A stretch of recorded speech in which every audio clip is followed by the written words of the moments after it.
Each sack had a drawstring, and the penguins, as the sand toters were called, would stroll around the perimeter inside the camp, allowing this sand to dribble on the path to be walked on by hundreds of prisoners during their daily walks. And that worked the old sand and the new together, disguising the sand from the tunnel. Another method consisted of using the 2-inch space between the prefabricated floor and the subfloor of the barracks. Another was to fill our tin water jugs with sand and water our gardens with the sand, working it in around the plants.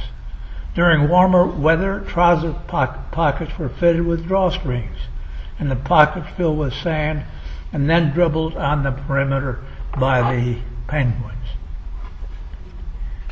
As a last resort, the Red Cross cardboard parcel boxes were filled with sand, and they were put up in the attic, although sometimes they would get discovered by the goons.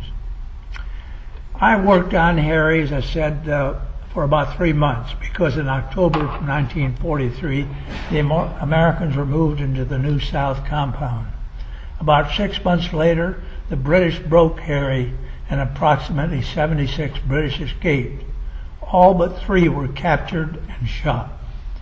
So we were all lucky after all. Each compound had a chaplain, and we had a Scotch padre who was really a great inspiration, and needless to say, there is nothing like adversity to make pious, religious people of us all. There was no need of exhorting the men to attend Sunday services. Without question, they provided a great source of solace to the prisoners.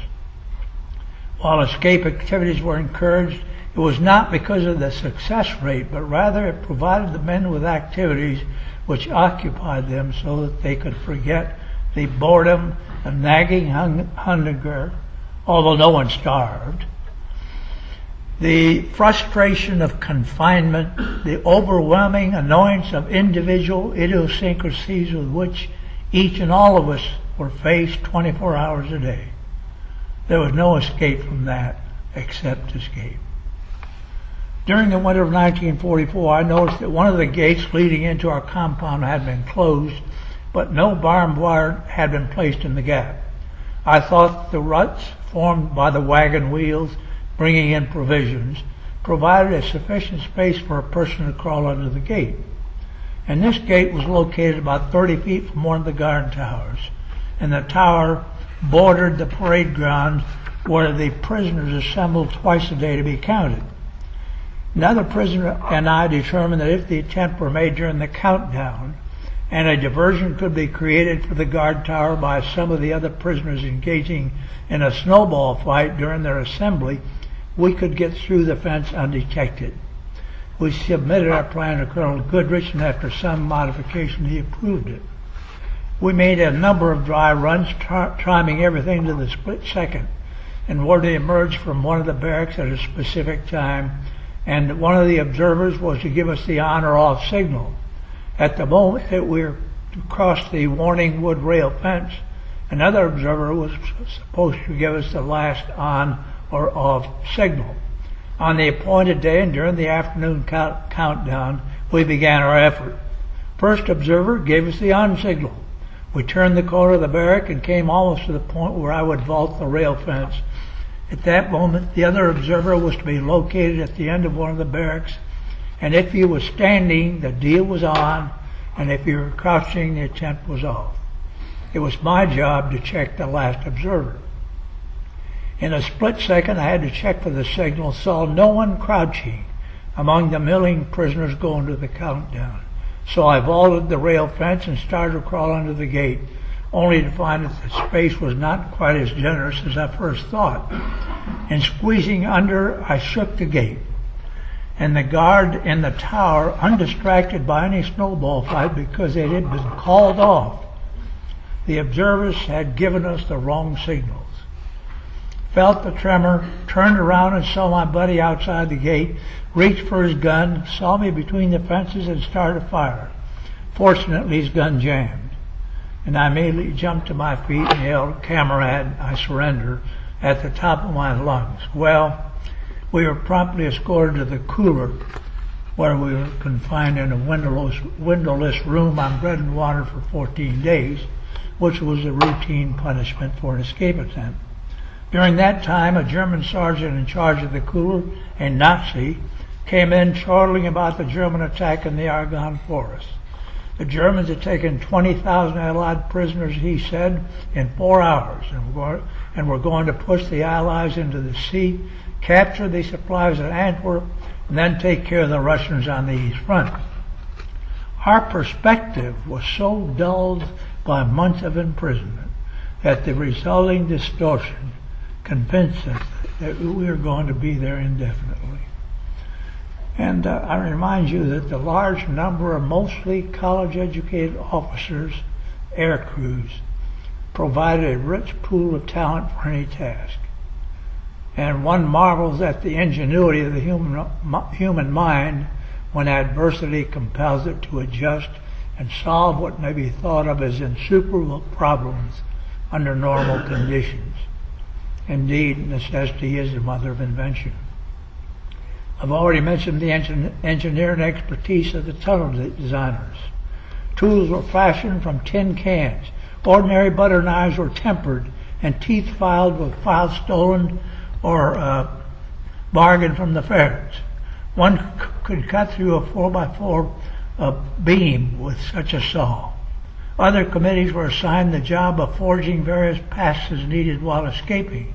The delicate and intricate German script writing had to be duplicated. Various geprüft stamps were carved from rubber heels. Compasses and maps were fabricated by the others. There was a committee of tailors who altered uniforms to look like civilian clothes. Elaborate stoves and cooking pans were created from tin cans, and parts smuggled in were used to fabricate a sending and receiving radio set. In early January 45, the Russians had advanced to Breslau close enough that we could hear their artillery. The Germans came in one night close to midnight and ordered us all to get ready to march out within 30 minutes. We almost panicked, but for the hope that the ordeal would soon be over.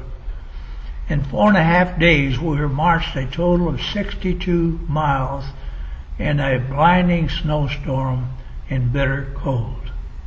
And we were given 10-minute rest breaks each hour and a half, during which most of us flopped down on the ground. And towards the end, I didn't want to get up anymore, but was pulled up by my friends. This was the worst experience of the entire period in which I was a prisoner. I would never have believed that it happened, but it did. My socks froze to my wet shoes. The march ended in a city ironically called or named Moscow. There was a glass factory there with the usual furnaces and kilns for making glass, and we were housed in this factory for one night. And I cannot describe to you the utter luxury of the heat generated from the furnaces. The next morning I noticed that part of my blanket was scorched by the hot bricks. I had needed so much thawing out that I had not noticed the extreme heat. We were then placed in boxcars for transportations to Moosburg, Stalag 7A, about 30 miles northeast of Munich.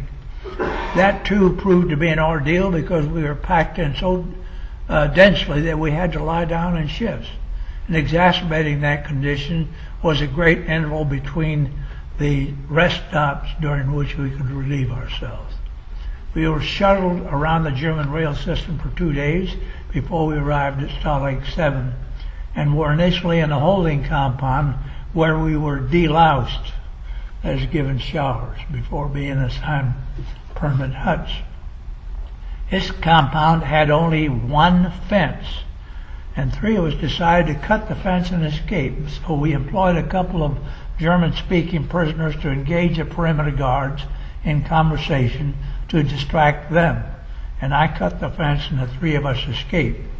We first walked at night south towards Munich. That became too difficult, so we tried our luck in the daytime, only to be stopped by a German private who refused to accept my broken French as describing ourselves as French workers. So he locked us up in a little country jail which had about 6 locks in its door.